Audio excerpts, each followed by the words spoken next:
caffi golchi ydi hwn rhwng Caernarfon a Bangor. Caffi newydd y comediwr Tudur Owen. Da ni gyd yn nabod Tudur fel comediwr a chyflwynydd teledu. Mae ei gyfres newydd yn cychwyn yr wythnos yma ar S4C. Ond mi fuon ni draw yn tŷ golchi yn ddiweddar i gyfarfod Tudur Owen, y perchenog caffi.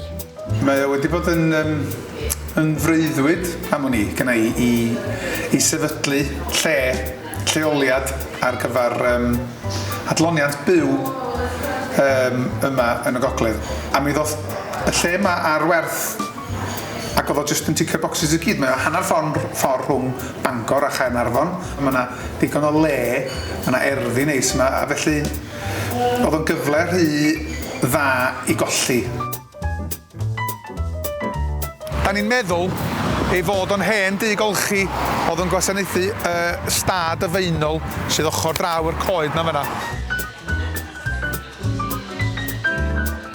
Da ni'n gwneud bwydydd, gwahanol fath o fwydydd yn ystod y dydd, ond y peth pwysig i mi yn nos ag ar benwythnosau ydy mod i'n cael cyfle i wireddu fy mrwyddwyd o greu lleoliad ar gyfer adloniant ac o roi llwyfan i comedi ac i gerddoriaeth.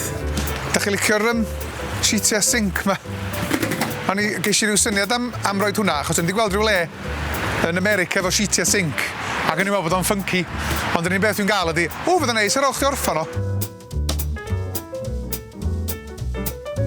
Comedi ydy fy mheth i, dyna di fy niddordeb mawr i, felly dwi yn benderfynol o greu yn sweithiau comedi, os oes neb yn troi fyny, diolch mots gynnau, achos mi na i mwynhau nhw. Ond hefyd wrth gwrs cerddoriaeth, felly gobeithio dyn nhw'n beth i bawb.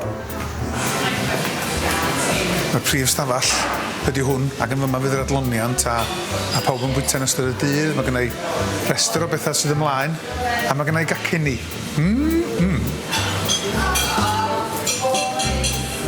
Dydw i ddim yn ddyn busnes greddfol, felly dwi'n dysgu y ffordd anodd drwy edrych ar yr cyfri banc a gweld. Mae'n rhaid mi wneud fwy o bres mwyn cynnal o lle. Mae o'n gyffroes, ond hefyd yn neud i fi golli cwsg. Hwn di'r bar. Hwn di Lisa. Helo. Okay. Television, we guess. Hwn di'r peiriant coffi. Hwn di'r gegin. Enfys di hi. Helo, Enfys. Helo. Scones di'r hynna. A mae Pam a Nick yn y gegin yn fyna. Helo. Heia. Ydych chi'n gwybod os mi di methu, achos mi fyddai'n ymddangos ar S4C mewn helmet policeman.